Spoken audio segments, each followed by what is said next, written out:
Charlestown, Nevis. This island of 12,000 people, along with Federation partner St. Kitts, makes up the smallest sovereign state in the Americas.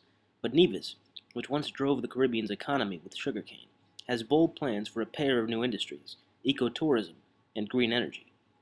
The island itself is already quite green, from verdant Nevis Peak, the 3,200 square foot mountain in the center of the island, to a government that even recycles its meeting place. Indeed, the Nevis Island Assembly, which just held elections last week, regularly meets in the former home of U.S. Treasury Secretary Alexander Hamilton, who was born on the island in 1757.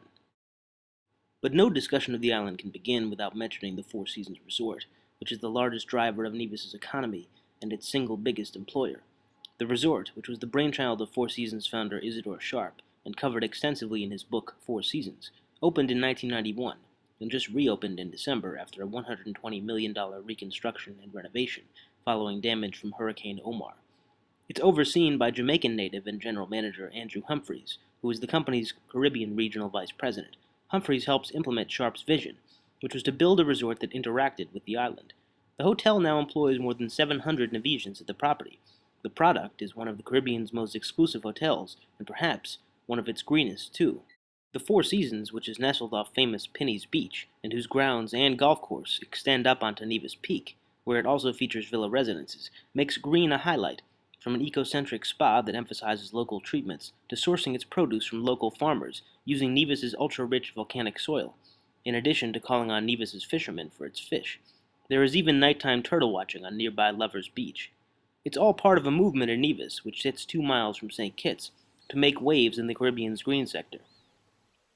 Here, on the other side of the island, up Nevis Peak, is what's billed as the first commercial geothermal project in the Caribbean.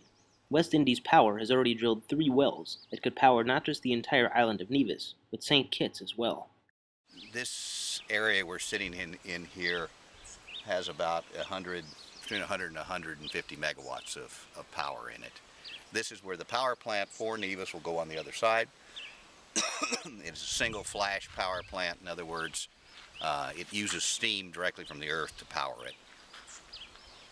And then after it goes through the power plant, that steam cools down and becomes water again, and then it's re-injected back into the ground, then which ultimately will go back into the system and be reused. So it's a closed system in that sense.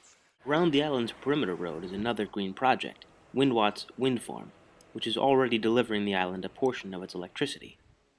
As you can see, this is an effort to put Nevis really in the forefront in terms of renewable energies and also a green destination. To the best of our knowledge, Nevis is the first country in the OECS, and in the entire English-speaking Caribbean, it's only Jamaica who has wind turbines. We got wind turbines in Guadeloupe and the French islands, but none in the OECS and only in Jamaica. So it really puts us on the forefront in terms of, and we've had visits here from, all the way Panama and all these different places come here to look at what we've done in terms of, this wind farm. Up the mountain is where the ecotourism journey truly begins. The upper portions of Nevis Peak are in fact rainforests, and on these lands, where sugar plantations stood centuries ago, lie one of the untouched frontiers of the region.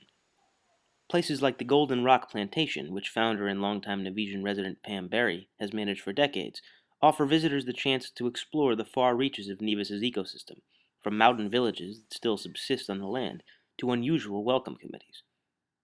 Nevis is not alone on its green push. The Bahamas is making inroads in the solar sector, and Jamaica too has a wind farm. But Nevis's combination of untouched ecological life and the serious potential of its geothermal plant to power not just the whole Federation, but potentially export energy to the rest of the region, makes Nevis a sleeping giant and the Caribbean's greenest island.